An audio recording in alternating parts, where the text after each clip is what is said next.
Monreal Ávila, presidente de la Junta de Coordinación Política del Senado de la República. Muchas gracias. Agradezco la anfitrionía de la titular del Poder Ejecutivo que nos acompaña.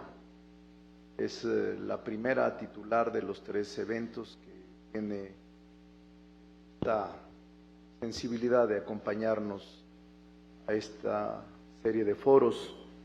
Gracias, gobernadora, gracias a los titulares de los poderes judicial, legislativo, gracias a los coordinadores de grupos parlamentarios, tanto en el Congreso de la Unión como en la legislatura local, los representantes del Poder Judicial y a los integrantes del sindicato de los trabajadores del Poder Judicial.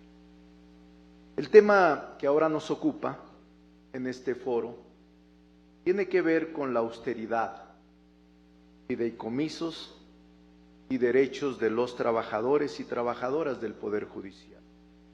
Y respecto a ello fijaré la posición jurídica y política. En principio afirmaré categóricamente que los derechos laborales de las personas que trabajan en el Poder Judicial de la Federación serán respetados en su totalidad. Los presupuestos de egresos del ejercicio fiscal que correspondan considerarán los recursos necesarios para el pago de pensiones, apoyos médicos, seguros, aguinaldos, prestaciones y cualquier otra obligación de carácter laboral, es decir, todos los derechos y las conquistas laborales de los trabajadores por disposición constitucional estarán a salvo. La propuesta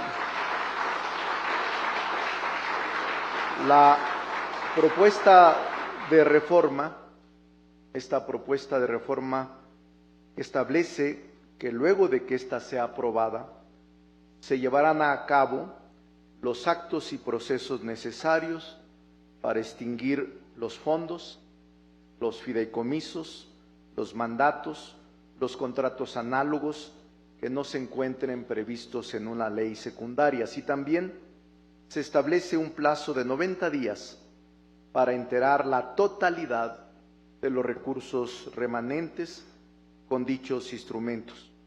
Los recursos serán concentrados en la tesorería de la Federación.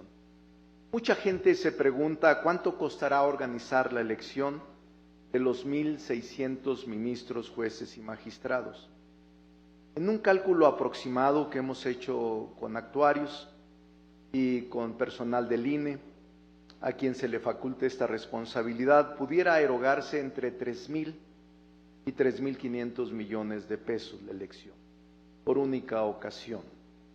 Se podría destinar incluso, por excepción a este propósito, parte de los 23,000 millones de pesos que tienen los fideicomisos y que van a ser enterados a la tesorería.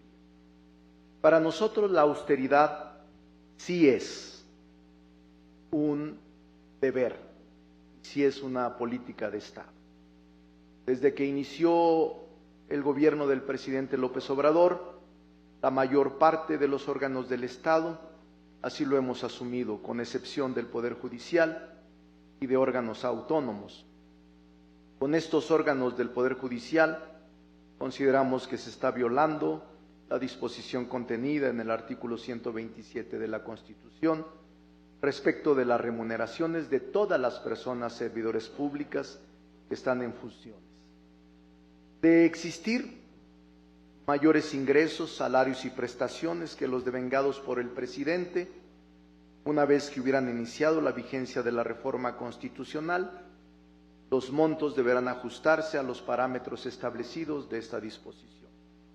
La reforma establece también que los ministros y las ministras de la Suprema Corte que concluyen su encargo no serán beneficiados con el haber de retiro. La gente nos pregunta, ¿qué es el haber de retiro?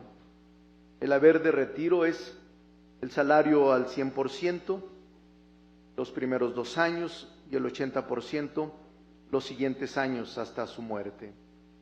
Es decir, el total del sueldo tabular de los ministros es de 300,000 pesos aproximadamente, que se integra por sueldo base, más compensación garantizada y previsión social. El haber contempla también el aguinaldo, 568,000 pesos, que representan 40 días de sueldo, a pesar de ya no estar en activo. Un seguro de vida por 12 millones de pesos para los ministros y ministras y su cónyuge. Además, se contempla un pago por defunción de 1,189,000 pesos y ayuda para gastos funerarios. Un pago por riesgo de 640,000 pesos durante los primeros años. La prima vacacional de 95,474 pesos, que representan 10 días de sueldo durante los primeros años.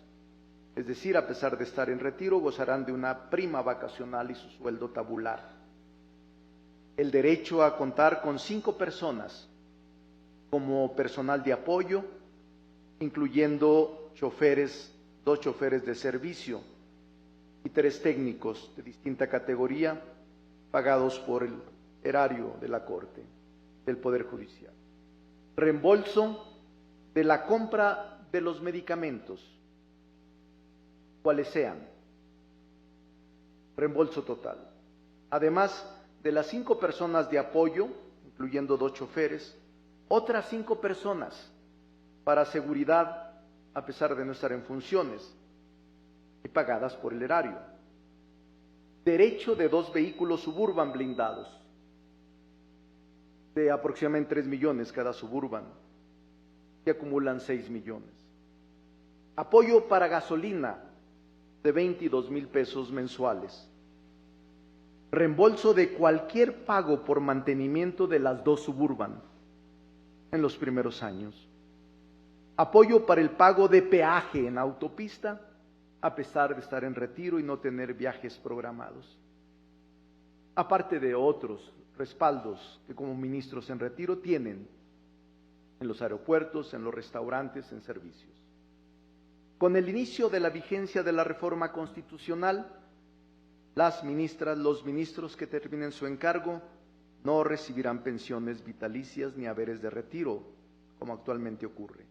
Entiendo lo que aquí se ha expresado, cómo el legislador puede conciliar los derechos adquiridos y la aplicación de la reforma.